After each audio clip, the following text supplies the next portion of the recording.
Good morning and good day to everyone. Welcome again for this second discussion about your subject, specialized crime investigation one with legal medicine. Now, you have to understand that we will discuss first SCI1 before we discuss SCI2. As I mentioned before, these two subjects are interconnected with each other. No, so the topic for today that we will discuss is the continuation of what I have discussed last time. No, so please, no, have patience. No, have the initiative to listen and try to use this material. Okay, so as I said a while ago, no, we will continue the topics, that must be discussed in chapter one of your subject SCI1 with legal medicine. No, so I hope you will use this material for your benefit and not for your disadvantage. No, so with that, no, we have no time for to waste. No, so I hope everyone are in good condition. Everyone are what we call in the middle of their adjustment. So I hope all of us are in the middle of adjustment, in this situation that we are facing. No, so let us discuss. No, I will present to you the slide, no, as your basis on the topics that I will be discussing. Okay. All right. Okay. So the next discussion that you should know, as far as the subject is concerned, are those specific crimes under specialized investigation or crime investigation one. No, so it is very important for you to identify these crimes. As investigators, as law enforcers, we should know the law. If you are a law enforcer in general, you should know the law before you enforce. If there is no law, no, existing, then you have nothing to enforce. No, so likewise as investigators, no, for you to continue the progress of investigation, you have to initially identify the possible crime involved. So that if you were able to identify the possible crime involved using available and initial evidence available, like physical and testimonial evidence, then at least you should know what to do. No? So if you have identified one crime to be investigated, applying specific techniques, then we shall say that what you're doing is a specialized crime investigation, a specific investigation of crime. So, wag niyong kalimutan that specialized crime investigation may be understood as a specified crime investigation because you are investigating a single, you are investigating a specific crime. And there are several crimes punishable and defined by our laws. And the law that penalizes crimes is the criminal laws. And the number one source of criminal laws in the country is the revised penal code.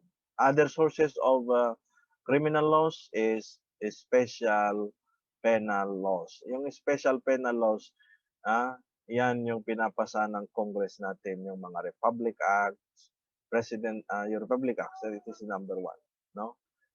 Pwede ring special laws yung mga presidential decrees na yan. So, pag sinabing special laws, these are as far as criminal laws are concerned, special penal laws, these are laws that are not defined and included in the revised penal code. So ang revised penal code is a compilation of available criminal laws. Alam nyo, ang criminal law natin na RPC, it has been, it took effect January 1, 1932. Oh, so ang tagal-tagal na yan. Okay? Yan yung primary na source natin. So pag investigator ka, that is your basis, no? Kung ano ang possible na crime committed, no? So okay, so as I am saying a while ago, as investigators, it is very important to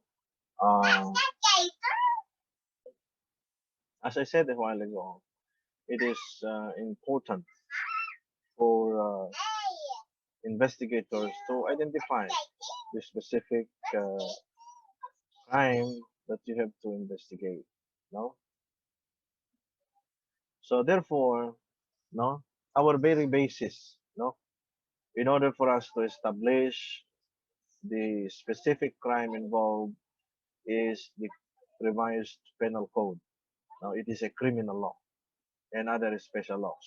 Okay, as you see, as enshrined in the PNP General Principles of Investigation, the investigator must seek to establish 6 cardinal points of investigation, namely what is specific offense. So yan, as I said a while ago, yan ang una mong establish. What is the specific offense? No? And to establish the specific offense, you have to qualify it. No? Base it on the elements.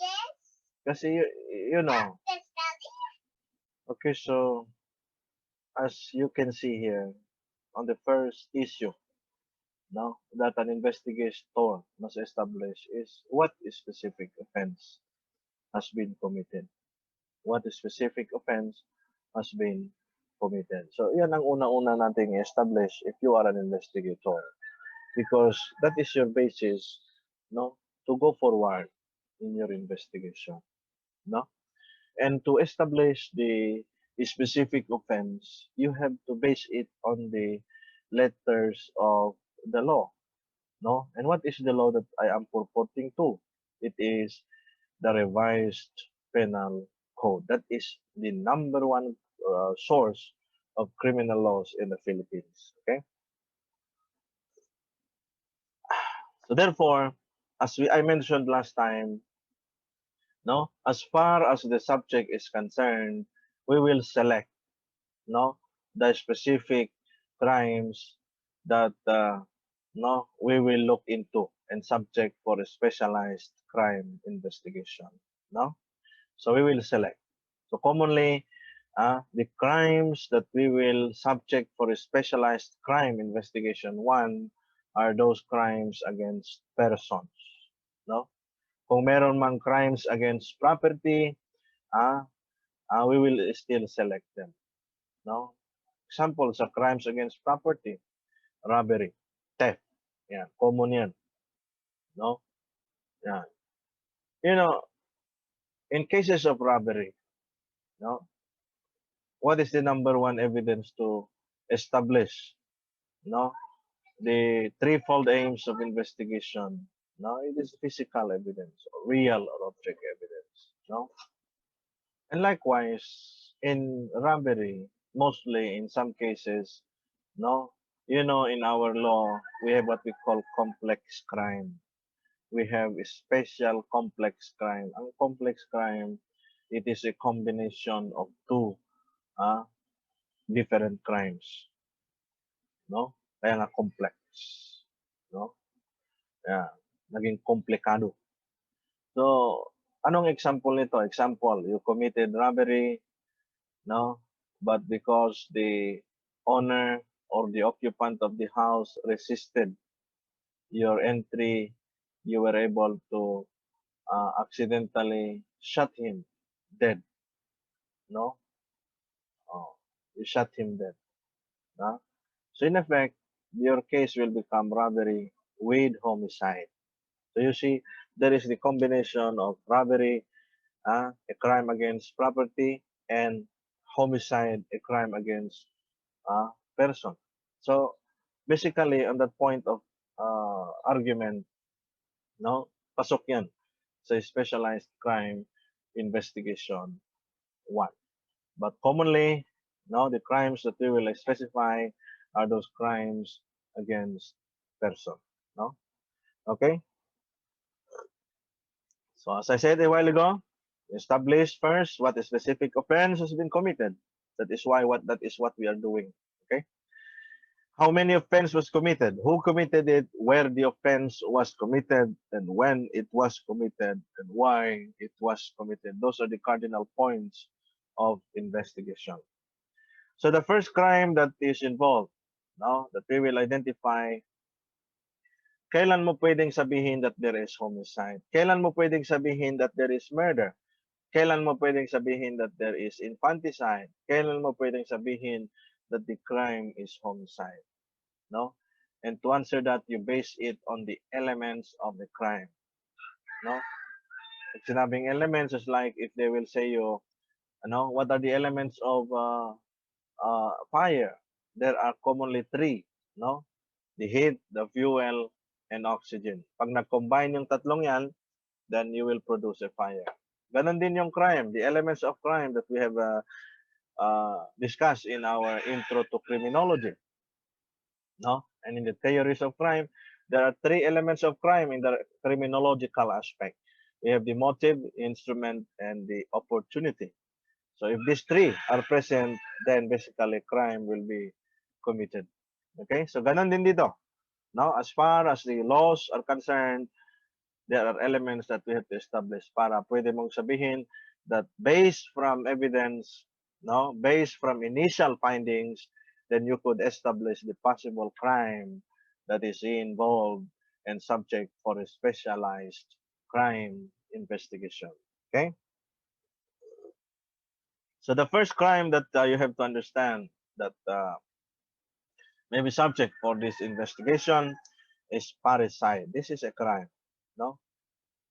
Let me again repeat you, what is criminal law? Criminal law is a branch of law that defines crimes, the rates of their nature, and provides for its punishment. Yan ang criminal law.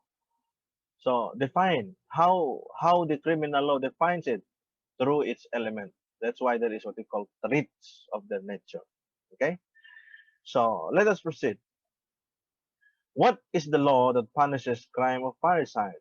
It is the revised penal code. Ang sinasabi ko kanina, when did the revised penal code, pag sinabing code, it is a compilation.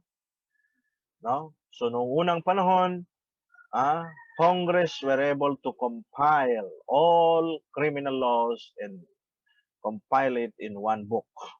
Yan. Kaya ang libro natin, meron tayong revised penal code. But that is a law, a criminal law. That is the ultimate basis of even the criminal justice system. The basis of criminal justice system is the criminal law, because if there is no crime, then the criminal justice system is useless. No, there will be no criminal justice system. And again, when did the RPC took effect? January 1, 1932.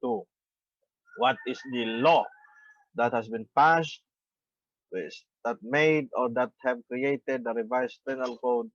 It is the Act number 3815 as amended. Okay? So, another, no?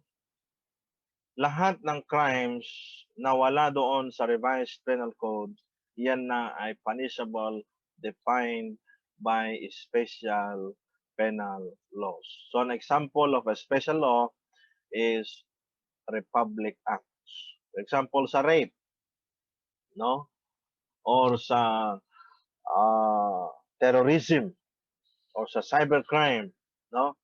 Alam niyo yung cybercrime is not defined. Hindi mo makikita yan sa revised penal code. Makikita mo lang yan sa Republic Act number 10,175.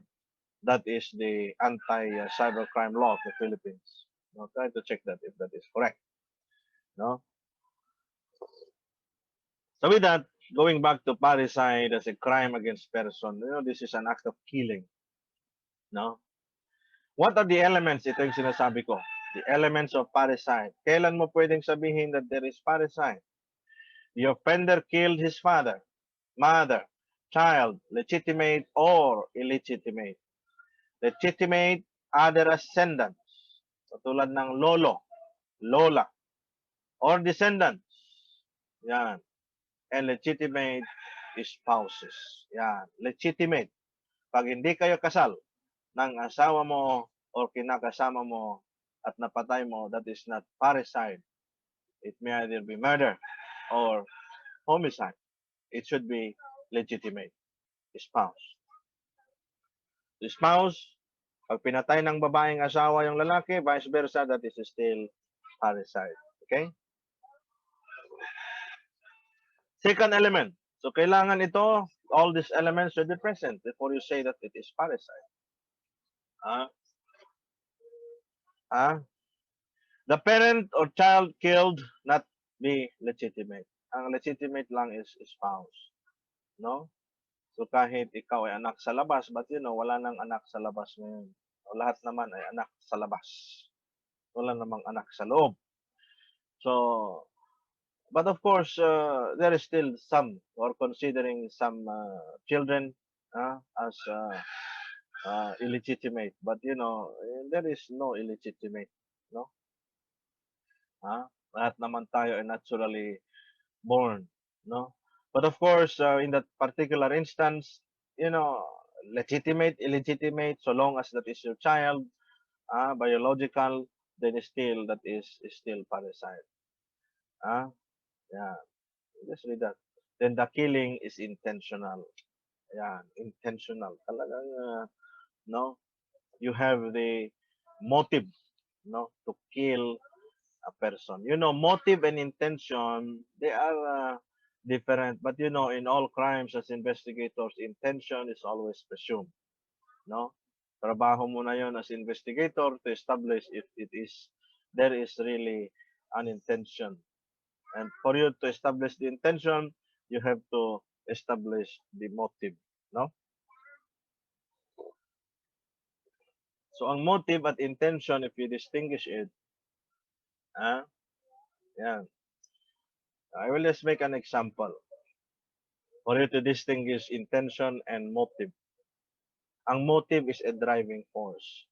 Yung intention, yan yung gusto mong mangyari. No? So, example, no? Nagutom ka. Yeah. Gutom ka. Yeah. That is a motive. No? Dahil gutom ka, ano ngayon? Sa utak mo, nag-isip ka, anong gagawin ko? I will enter the restaurant. So, pagpasok mo sa restaurant, your intention is to eat. No? Para kumain. Yeah. Hindi para maglaro. So, try to see. No?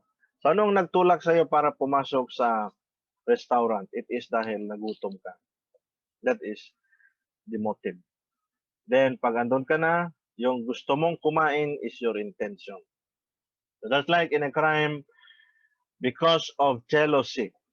So, jealousy, na-establish mo sa investigator, kaya pala pinatay niya dahil of jealousy.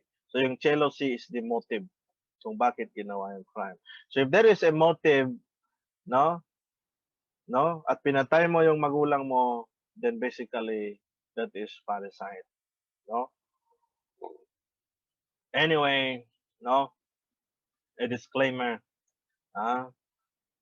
you will further understand them deeper in your subject, criminal law. Kasi meron naman tayo separate subject, no, na criminal law 1 and criminal law 2. So, doon kayo mas mahasa at maintindihan. Generally speaking, no, as far as investigation is concerned, in that level, we have to have a little understanding on what are these crimes. Especially the elements so that at least as investigator, alam mo, nalaman mo na yung victim pala at saka yung possible suspect ay dating mag-asawa, no? Yan, so forth and so on. So, ano mo may establish, no? If there is a kaya pala pinatay because of jealousy, no? So, but again, no? Pag bumunot ka ng baril, pinutok mo, no? The intention is always there, no? Pag butok ka ng baril, it is presumed that it is intention. Hindi ka naman na butok para manakot lang ng tao sa tao, ha? Okay? Another ayan, those are the elements of parasite. So, as investigators, what are the evidence needed for you to file a case of parasite? So, ito yung common. Number one is real or object evidence. Ito yung physical evidence. Weapon used, autopsy of the slave. So, what are the kinds of physical or real or object evidence? Corpus delicti, part of the crime. Now we have the associative evidence of the tracing evidence. For example, ng corpus delicti, no? Yung katawan ng victim, homicide cases of crimes of killing, no? Yung katawan ng victim, the corpse is the corpus delicti na merong homicide. Kung wala yung katawan ng victim, there is no, you cannot say that that is homicide. Kailangan ba yung palabas yan? Associative naman, yung example is print. Nakuha kang fingerprint sa crime scene, identify mo, nagman sila doon sa suspect, then that associates you with crime scene.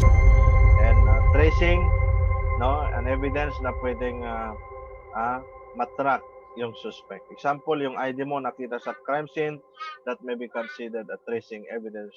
They can track you. Okay? Alright. Another evidence that you have to use and establish is testimonial evidence. Alam nyo, it is a reality that because forensic science in our country is weak, no, I am not saying it is not functional, it is functional. But we have to accept the reality that we have a weak foundation on physical forensic science because of many factors. No? Yeah.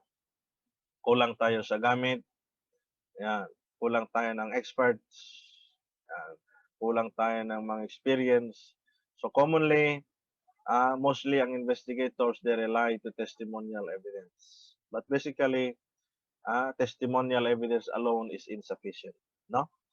So, affidavit of complainant and witnesses and others. Documentary evidence. Yan. Photograph is considered a documentary evidence. Okay? That is parasite. Another is murder. Yeah. What is the law that punishes murder? It is Article 248 of the Revised Penal Code. What are the elements of murder? Yeah, number one, murder is the unlawful killing of any person. No? Constitutive of, not constitutive. Yeah. So pag ang isang pagpatay ay hindi maituturing na parricide or infanticide or homicide, then the crime is murder. That's why, logically speaking, when to say that a crime is murder, the crime is murder or the killing is considered murder if the killing does not fall and classified as parricide, infanticide, or homicide, then therefore it is murder. So nagiging murder yan pag hindi parricide, hindi infanticide, hindi homicide. So pag hindi ganon, then it is murder. Yan. Okay? The act of killing is qualified by the following circumstances. Yan. So ang pagpatay ay nagiging murder. Secondly, kung ang mga ito ay meron doon sa pagpatay, no? So you as investigator, you have to establish, no? yung mga qualifying circumstances of murder. So number 1, as investigators, based from your investigation, meron bang treachery? Ang legal term is alevosía. No? Ano ang treachery? You took advantage, the suspect took advantage of the his superior strength, pwedeng isa yan, with the aid of armed men, or employing means to weaken the defense to ensure impunity. So hindi lahat ng pag-treachery or pag-traidor, no, ay atake sa likod. So hindi porke ikaw ay nakatalikod at tinira ka sa likod, pwede mong sabihin that that is treachery. No? Hindi ganon. But ang ibig sabihin ng treachery, kung ikaw ang suspect, ikaw ang perpetrator or offender, hindi mo binigyan ng tsansa. No? You took advantage of the situation, hindi mo binigyan ng tsansa yung biktima to defend himself. Yan. Example, natutulog siya. No?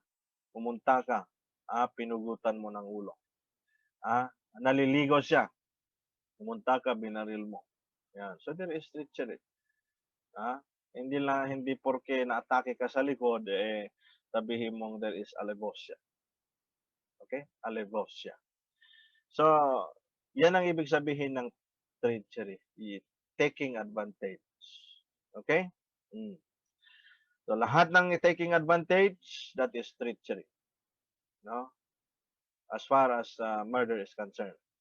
Then, second is, kung wala yung treachery, second is in consideration of a price, reward, or promise. Yan. Pag ikaw ay hired killer, kung pinatay mo yung tao because of a price, reward, or promise, then basically that is murder. Another is, so ito yung mga ito, any, no? Kahit isa lang sa mga qualifying circumstances, pwede mo nang sabihin that the killing is murder. Okay?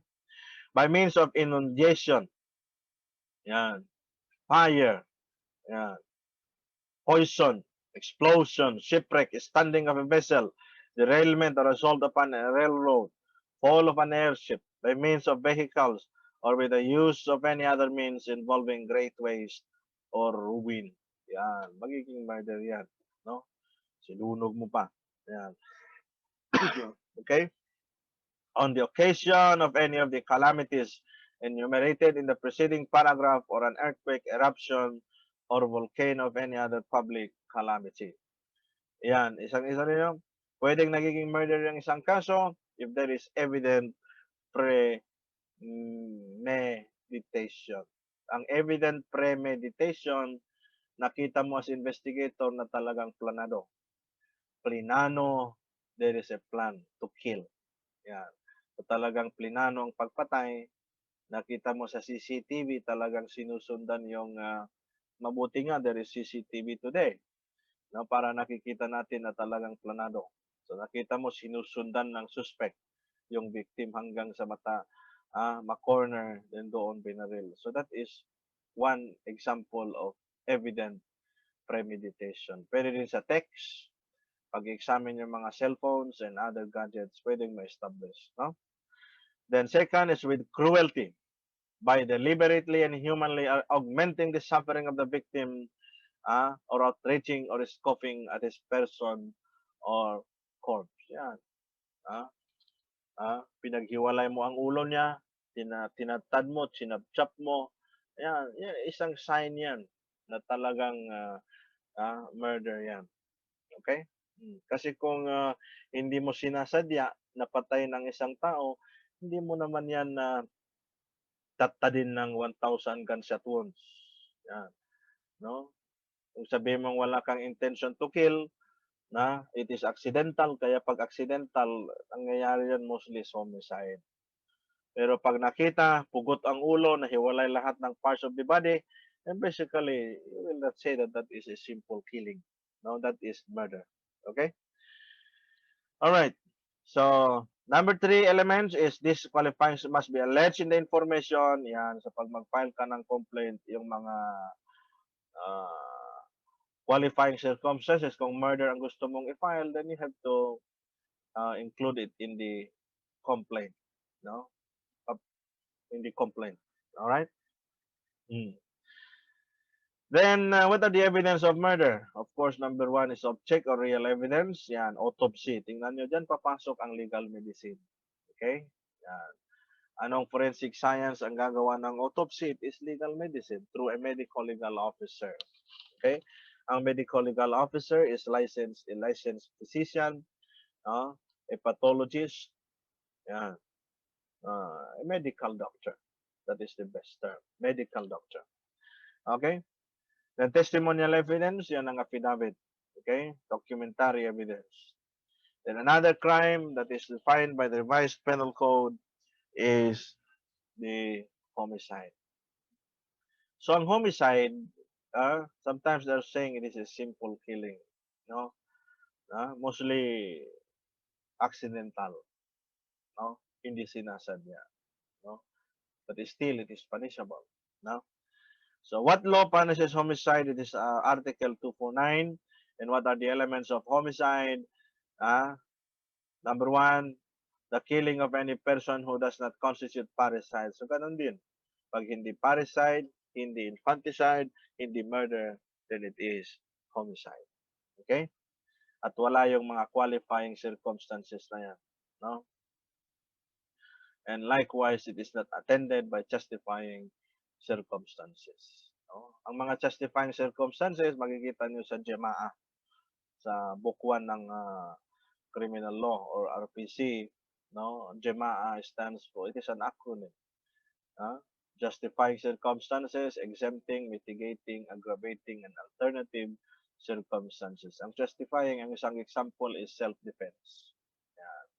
Kung dahil sa self-defense, napatay mo ang isang tao, then pwedeng, no?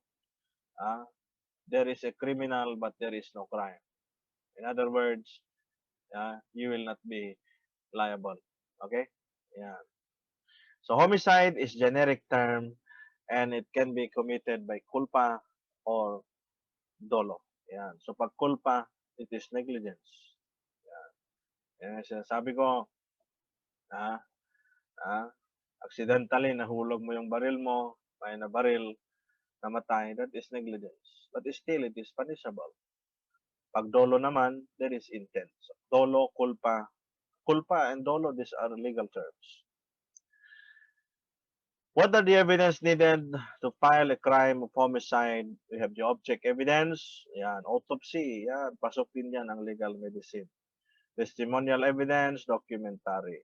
Those are the evidence that as investigators you should establish. Okay? Then after homicide, we have also infanticide.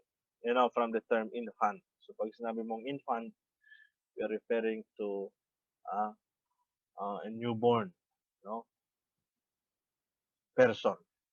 So infanticide, what are the laws, or what is the law that punishes infanticide? Article 255 of the revised penal code. Yeah. Okay. What are the elements of infanticide for you to say that the crime is infanticide?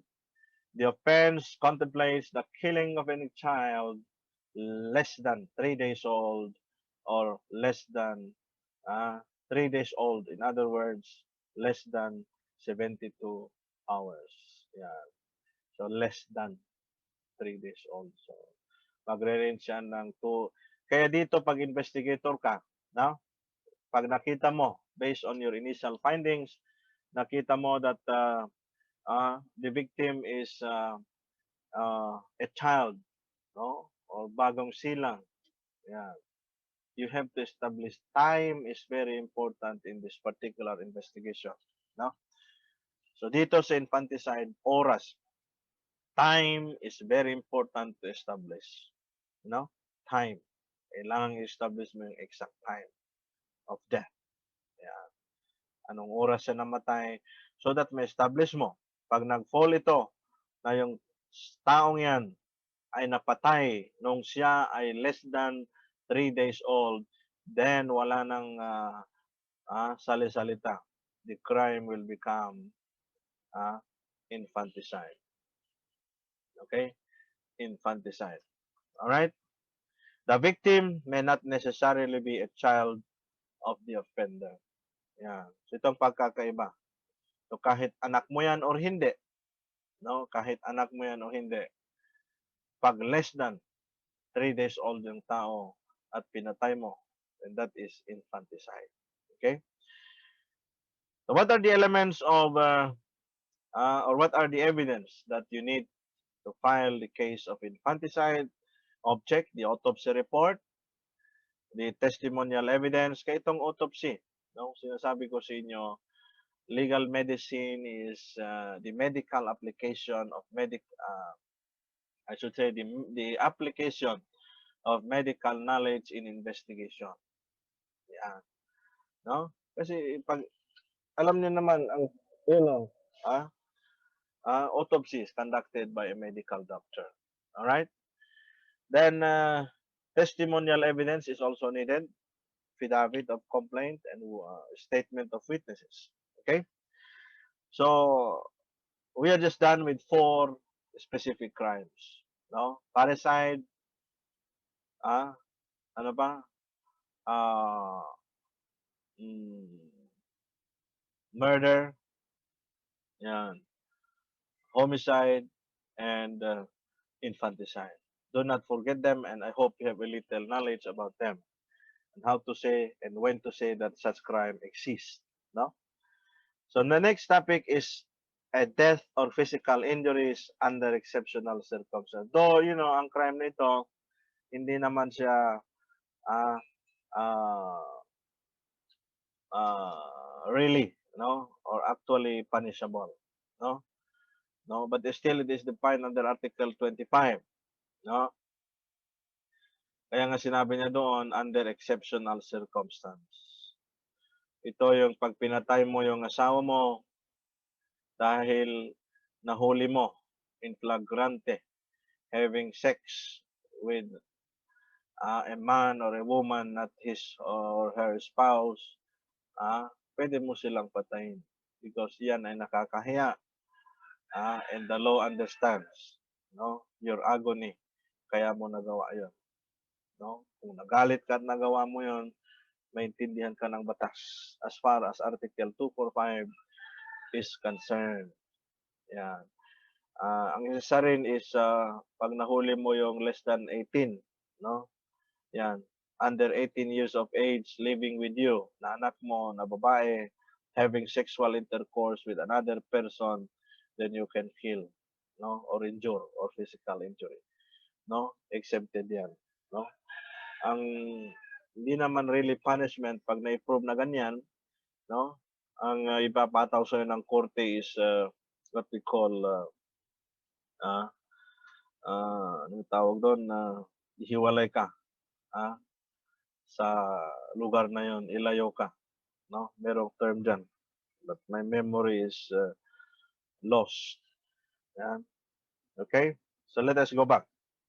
What are the elements of physical injury and death under exceptional circumstance or physical injury? The offender is either legally married person, wife, or husband, or a parent. Yan. So yan yung pwedeng offender sa crime na ito. A legally married person, whether wife or husband, or a parent. No? So the victim was surprised, by his or her spouse or his or her daughter, no, who is under 18 years of age and living with him or her in the act of committing sexual intercourse with another person. Yan. Yan. Pag natagpuan mo yung anak mo na nakikipag-sex under 18 sa bahay ninyo, nakakahiya yan. That is why pag nagalit ka at may ginawa ka, then the law understand it. Meron kang merong tawag yan eh. That is your assignment. No? Ano yung punishment at yung ilalayo ka, no, 25 kilometers from your current address to avoid what they call retaliation from the victim's family. Yan, merong tawag dyan eh. Okay? So yan ang crime of death or physical injuries under exceptional circumstance. No? Okay? Again, let me repeat, no? Hindi ka naman really i-punish or dalhin sa kulungan, but hiwalay ka lang. 25 kilometers away. Yan ang iyong punishment. No? Quote and quote. Alright? Assignment niyo kung ano yung term na yun. No? I forgot. No? Nasa penalty yan. Okay? Then, what is the evidence? Object. Yeah. Okay? Weapon used. Okay? Abortion. What law punishes the crime of abortion? Article 256. And what are the elements of abortion? Yeah. Intentional abortion committed by using violence upon the person for the pregnant woman. Intentional abortion committed without using violence but without consent of the woman. Intentional abortion with the woman's consent, with or without violence. Unintentional abortion meaning through reckless imprudence but the use of violence. So yan yung mga klase ng abortion. No, alam niyo naman ang abortion. Yan yung pagkawala ng bata sa sinapupunan ng ina, no? Na hindi pa niya kabuwanan, no? So yan yung mga pwede mong sabihin na abortion. Yan. And it is punishable by Article 256. Okay? Abortion practiced by a woman herself, abortion committed by parents, yan, abortion din yan. Abortion intentionally caused by a physician, yan. And the act of a pharmacist dispensing abortives, yung mga nagbigay ng drugs para magpalaglag, that is still abortion. Then abortion is the willful killing of the fetus in the uterus or the violent expulsion of fetus. Yan. Okay? What is the evidence needed to file a crime of abortion? Yan. Autopsy, so forth and so on. And another crime is death caused by injuries inflicted in a tumultuous affray. Yan, sa mga rumble. No? Yan. Nagkaroon ng riot, may namatay. Tawagin mo yung death caused or injuries inflicted in a tumultuous affray. Punishable by Article 251 to Article 252. What are the elements? Yan, there is a quarrel that occurs. Yan. Kaya ang tumultus is confused kaya hindi mo alam kung sino ang pumatay. No? Kasi maraming nagrambulan dyan. The person killed or wounded with the author thereof incapable of being ascertained but the ones who inflicted serious. So ang may kasalanan dyan na pwedeng may kasalanan is yung tao, no? Who inflicted the most serious injury to the person. Okay? The person is killed but author thereof cannot be identified. Yan. Mahirapan ka dyan. That is death under or cause inflicted under tumultuous affray. Yan. Pakibasa na lang yan. Giving assistance to suicide also is a crime. Yan. See that? Giving assistance. But suicide is not a crime. No? Suicide is not a crime but giving assistance. No? Sabihin mo, o sige, itulak kita. No? Or ikaw ang nagbigay ng poison. No? So that is giving assistance. So the offender helps the victim to commit suicide. The act of suicide may be necessarily be consummated. No? Yan. Pag na-consummate, wala namang nag-suicide, walang namatay, hindi mo pwedeng kasuhan yan. No? What is the evidence needed? Object, autopsy, weapons used, then forensic reports. Okay? Then another number 9 is mutilation. Yan, common yan sa mag-asawa. No? Punishable by Article 262. What are the elements to say that the crime is mutilation? The offense committed is mutilation or lapping or clipping of any part of the body of the victim or castrating the organs necessary for reproduction. Yan. So, any part of the body, hindi lang sa reproductive organ. No? That pag pinutol mo ang kamay ng isang tao with intention, that is mutilation. Pinutol mo ang paa niya with intention, that is mutilation. Yeah. Ganon din, pag pinutol mo yung ari ng tao na yan, tulad ng ginagawa ng mag-asawa, that is mutilation. No? Okay. Yan. The offense is done intentionally and purposely. Yan. So, paa, pinutol mo. Any part of the body. Yan yung evidence needed. Number 10, serious physical injuries. Yan. Dito, hindi naman yan What is the law? Article 263 and the elements.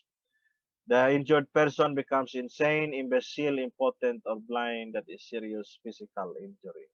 Tatlo kasi ang klase ng physical injuries. Serious, less serious, and slight physical injuries. The injured party loses speech, hearing, and smelling or powers. Pag investigator ka, ito titingnan mo. No? Pag ganyan ang nangyari, pwedeng serious physical injury yan. Injured person becomes deformed, loses any part of a member of his body, loses the use thereof, it becomes incapacitated to work for more than 90 days, then that becomes a serious physical injury. Injured person is incapacitated for more than 30 days. Yan, pakibasa na lang yan. What are the evidence? We have object evidence, testimonial evidence, and so forth and so on. Okay? Another is the crime of administering injurious substances. Injurious substances. Like poison. No? So administering injurious substances as a crime is punishable by Article 264. And what are the elements of administering injurious substance? There must not be the intent to kill. There must not be the intent to kill. Yan. Kasi pag meron kang intent to kill, nilagyan mo ng poison, then that is murder already. Pag may namatay. Okay? The injuries produced are grave in character. The offender was aware that the substance administered may be detrimental to the victim's health. Yan. Yan. Okay?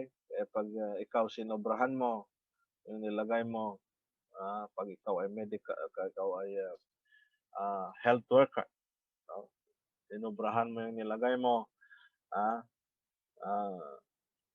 dahil naiinis ka sa taong yan, no? Wala ka namang intention to kill, no? Yan. Para lang magsuka siya or whatever, then that is administering a injurious substance. Okay? What is the evidence needed? Object evidence, testimonial, and so forth and so on. Another is less serious physical injuries, punishable by Article 265. The period of incapacity for labor is for 10 days, not more than 30 days. Yeah. The wound requires medical attendance for 2 days, but the injured was prevented by attending his ordinary employment. Yeah. Then, what are the evidence? The same, meron ding object or real or physical evidence. Then, the one is light physical injuries and maltreatment, punishable by Article 266 of the Revised Penal Code. And what are the elements? There is no evidence of actual injury. The evidence is considered ill treatment. Yan. So, pinakamababa yan. Okay? Alright, what is the evidence? Object or testimonial evidence. Alright. Then lastly is rape. Yan. You know, noon is classified as crimes against chastity, but because of Republic Act number RA 8353 as presented there, is as already defined by under special penal law, RA 8353. But noon it is under Article 266. Kaya pagbasahin mo yung RPC, merong Article 266-A. Yan, ang batas dyan. What are the elements of rape? Pakibasa yan. Rape is committed by a man. Yan ang unang klase. Dalawang klase kasi yan. Tatlo pa. No? Okay? Tatlong klase ng rape. Rape committed by a man. Rape committed by any person. And rape committed by a legal husband. Yan. So, tatlo yan. Dahil sa RA 8353, naging tatlo ang klase ng rape. Rape by a man, rape by any person, and rape by a husband. Okay? Yan. So, ang una is rape by a man who shall have carnal knowledge or sexual intercourse with a man or a woman, I should say. Number two, rape committed by any person who shall commit sexual assault. And third, any act of rape committed by a husband. Okay? So let us see them. So number one, rape is ito yung traditional. Rape is committed by a man who shall have carnal knowledge of a woman under any of the following circumstances. So itong apat na yan, A, B, C, D, Iyan yung mga qualifying circumstances para sabihin mo that yes, this is rape. Kahit may sex or there is sexual intercourse or carnal knowledge, pero wala naman yung apat na yan, no? Mahirapan kang ma-establish that there is rape. Okay? So, ganun din sa second. Kahit may sexual assault, pero wala namang ganyan, yung apat na yan, then mahirapan tayong masabi that that is rape. So, kailangan either or at least merong isa doon sa apat na qualifying circumstances na yan bago mo masabi that there is rape. Kahit may sexual intercourse, wala namang isa dito, hindi yan magiging rape. No? So, number one, there is force, threat, or intimidation. Tinakot mo, no, puwersa mo, yan, pinagbantaan mo, yan, ang tao or babae, kaya mo nagawa yung gusto mong gawin, no? When the offended party is deprived of reason or is otherwise unconscious, yan, deprived of reason, yan, pinatulog mo, pinabuksitam, naturog, doon mo ginawa. No, pinainom mo ng pampatulog, kaya wala na siyang magawa. You deprived him of reason to defend himself or herself. No? And third is by means of fraud, panloloko, machination, or grave abuse of authority. Yan. Niloko mo siya. Okay? Yan. Fraudulent machination. For example, sa grave abuse of authority, pag pulis ka, nang aresto ka ng isang magandang babae, sabihin mo, oh, I will papawalang sala kita pagbigyan mo ako. Yan. That is grave abuse of authority. Fraudulent machination, niloko mo. No? Kaya they are saying, pag nakipag-sex ka sa isang GRO, bayaran. Kasi yan ang trabaho nila, or prostitute. Sinabi mong magbabayad ka, hindi ka nagbayad, that is fraudulent machination. Yan. Isang example lang yan. So there are many other example. So, ganun din naman, fraudulent machination din yung sabihin mong papawalang sala mo siya or hindi mo siya kakasuhan or wala siyang kaso pag pagbigyan mo siya to have sex with him in the police station. That is fraudulent machination. Fraud. No? Panloloko.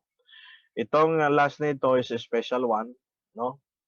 Mostly, pag ito ang na-violate mo or circumstance mo sa letter D na yan, nagiging statutory rape na yan. No? Yan. When the offended party is under 12 years of age. Yan. Kahit wala yung mga yan, kahit walang force, walang deprivation, walang fraudulent machination, basta the victim is under 12 years of age. Yan ang una. So pag 11 years old pababa yan, for example, renape mo, kahit binigay sa'yo or with consent, still that is rape because the law says ang mga under 12 years of age, they do not know what is right and wrong. You took advantage of it. No? Then yung isa rin, kahit 30 years old pa yan or 40 years old at pumayag na gawin ninyo yung sexual intercourse, pero yung tao naman yan is demented. No? Demented. Ibig sabihin, may confirm na may problema ang pag-iisip. No? So, example, baliw, insane. No? Yung bata-bata yung utak niya, kahit 30 years old pa yan, nakipag-sex ka, pwede kang kasuhan ng statutory rape. Pwede kang kasuhan ng rape, no? Because of that. Alright? So beware of that. Then second way of committing the crime of rape is sexual assault. Yan yung by any person. So ito na, kahit babae o lalaki, pwedeng mag-commit ng rape. So by any person who under of any of the circumstances mentioned in paragraph 1 hereof shall commit the act of sexual assault. Ano yung mga example ng sexual assault? Number 1, by inserting his penis. Yan. So itong number 1, pang lalaki yan kasi wala namang penis ang babae.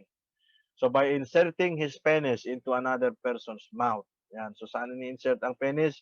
Sa mouth, by force. Yan. So pag nag-insert ka by force, threat or intimidation, pwedeng maging rape yan. Or pwedeng insert mo sa anal orifice, sa anus. Or, second, second na klase ng sexual assault. So yung una, na sexual assault is by inserting his penis. Number two, by inserting any instrument or object into another genital or anal orifice of another person. So ito na. Sa second, any person na. So kahit sino na.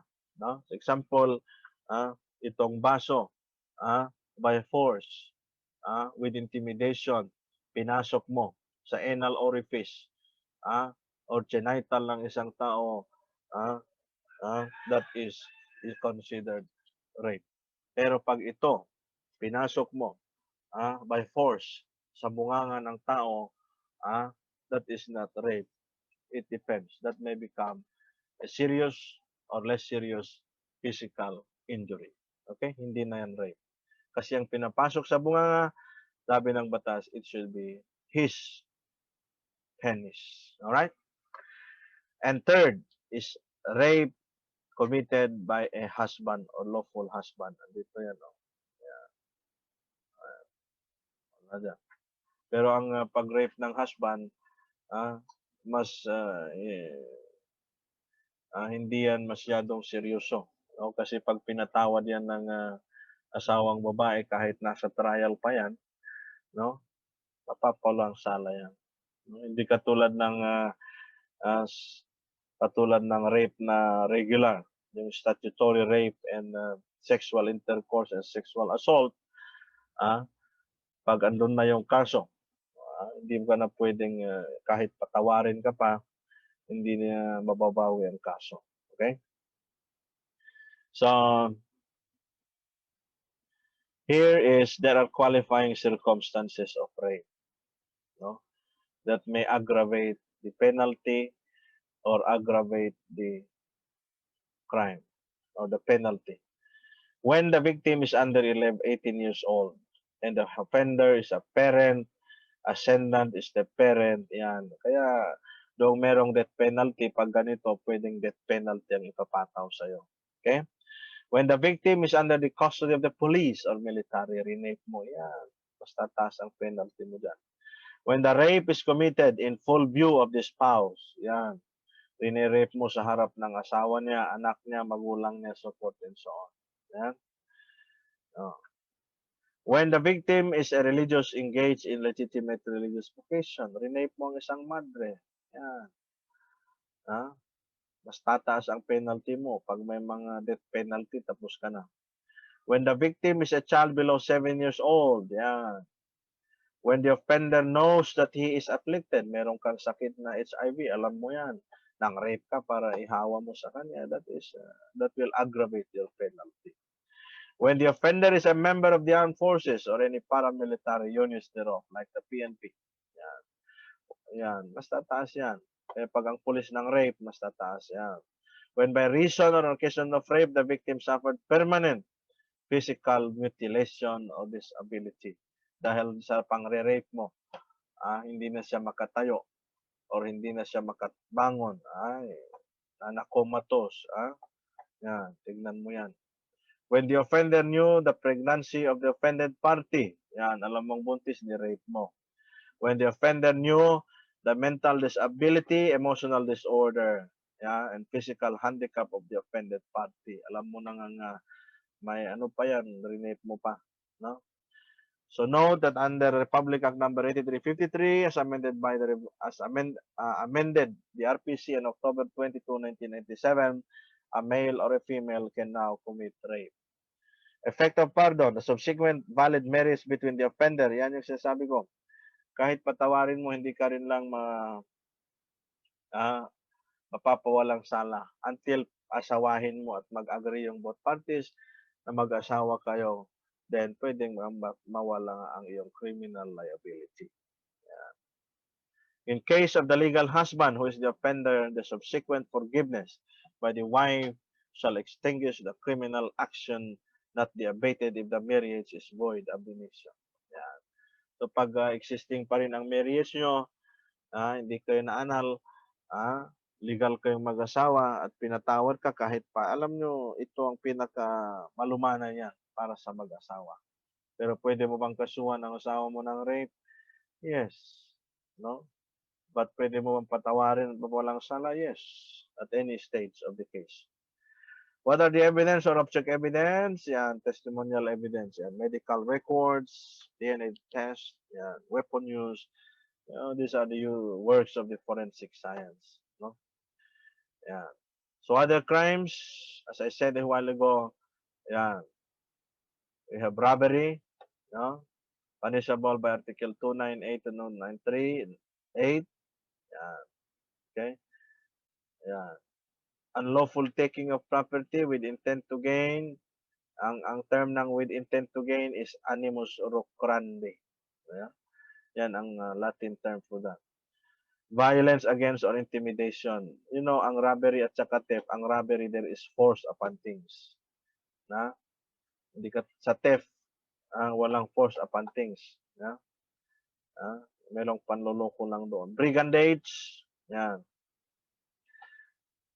It is committed by at least 4 armed person ang brigandage. Pag nanakaw din yan. The offenders form a band. Yan. So, band of at least 4 armed 4. Yan. Para sabihin mong there is a band, there should be 4 armed persons. Yan. So ano yung mga example ng brigandage, robbery in the highway, kidnap for ransom, attain any other purpose through force and violence. Yan. There is preconceived or intended victim.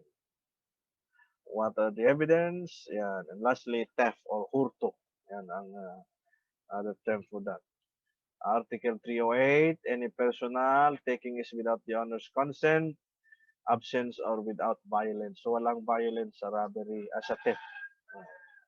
Mga mandurukot, yung mga pickpocket, yan. Diba? Wala namang masyadong violence dyan. Kukunin lang yan. Okay? Yung flower mo, basta kinuha, that is theft. Yeah?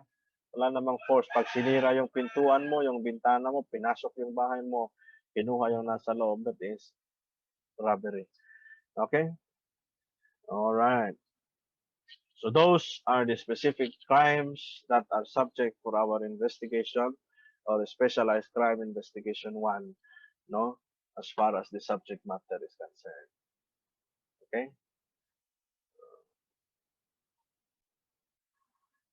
Okay, so that's the end of my discussion as far as the specific crimes are concerned. You please try to watch the full presentation, no?